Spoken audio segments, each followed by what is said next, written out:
गाय के अंदर जब गेहूं जाता है तो आप इसको सर्च कीजिएगा यूट्यूब पे, गूगल में करिएगा। उस गाय के अंदर जब वो गोबर जाता है और जब वो गोबर गाय के अंदर गेहूं जाता है और वो गोबर के द्वारा बाहर आता है, उसके जो सामान्य गेहूं है और उस गेहूं को आप देखेंगे तो दोनों में अंतर होता है ना। और वो गाय कोई पशु नहीं है। गाय इसलिए हम सनातनी लोग माता कहते हैं, गावो विश्वस्य मातरः। तो गाय को माता क्यों कहा जाता है? सामान्य जानवरों से कुछ विशेषता होगी तब तो गाय को माता कहा गया। और मैं क्या कह रहा हूं?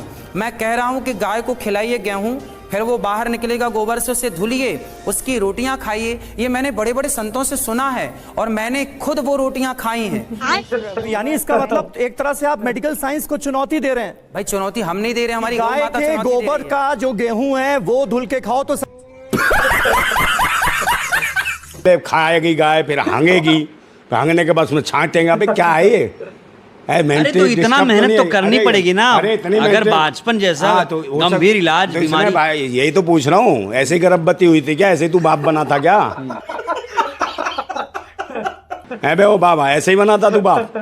है पहले खिलाए होंगे उसे गेहूं गाय को, फिर उसमें से गोबर छांटा होगा, फिर मुझे पता नहीं कौन सा गेहूं बचा, फिर वो कैसे पिसवाए होंगे, कितने इकट्ठे किए होंगे। इतना मेंटल है, कितना मूर्ख बना रहा है दूसरे को। शास्त्रों में लिखा है। अरे कई महीनों तक ये इकट्ठा नहीं कर पाएगा इतना भी गेहूं। हाँ, ये क्या बकवास कर रहा है फालतू की? गेहूं खिलाइए उसे। भाई मूर्ख है, जब सीधे गेहूं कर लेना, सीधी बोरी लिया, पीस ले उसे। तो आपको शक है? हाँ, अबे शक क्या, ये बेकार आदमी है। वही तो मैं कह रहा हूँ, अगर इसने खिलाए हैं अपनी पत्नी को, तो ये मतलब कि पत्नी को गोबर खिलाने से, वो गेहूं गोबर के गेहूं खिलाने से इसकी बीवी गर्भवती हो गई थी? ऐसे ही हो गई थी या तूने कुछ किया था उसके साथ?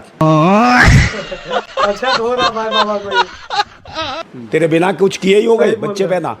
कितना मूर्ख है ये। मैं कह रहा हूँ ऐसे बाबाओं को आज़ाद कैसे छोड़ रखा है देश के अंदर? नहीं, मैं तो ये कह रहा हूँ एम्स में इसका एक मंदिर बनवा दो, एम्स हॉस्पिटल में। और फिर जितने चर्म रोग से पीड़ित है वहाँ गोबर से निलवाया करेगा ये। इसका पता चल जाए बहुत बड़ा आविष्कारी है। मैं कह रहा हूँ कहाँ से आया ये है? उसकी शक्ल से गोबर टपकता हुआ दिखता है, ऐसा लगा मुंह से हाँग रहा हो गोबर। अब बेशरम वो ये जटाएं सी जो है ना वो गोबर वाली, कह रहा वो उसमें से गेहूँ निकाल लो। अबे मूर्ख है, पहले उतने का मूर्ख है अंधभक्त। भक्त भी अंधभक्त, उन्हें दिखता नहीं। अबे तुम सारे पैदा हुए हैं, तुम्हारी अम्माओं ने सारे गोबर में से ही सारे के सारे गेहूँ बीने थे। हैं बकवास कर रहे फालतू की। और जब पैदा हुआ तुम अंधभक्त सारे के सारे।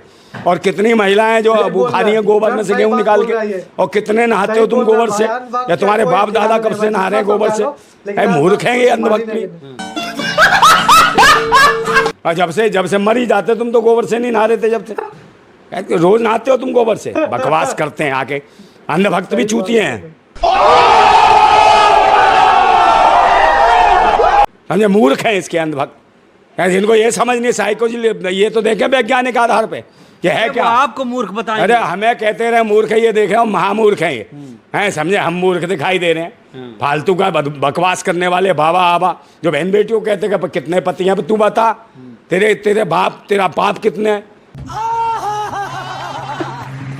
तेरे कितने बाप है ये बता?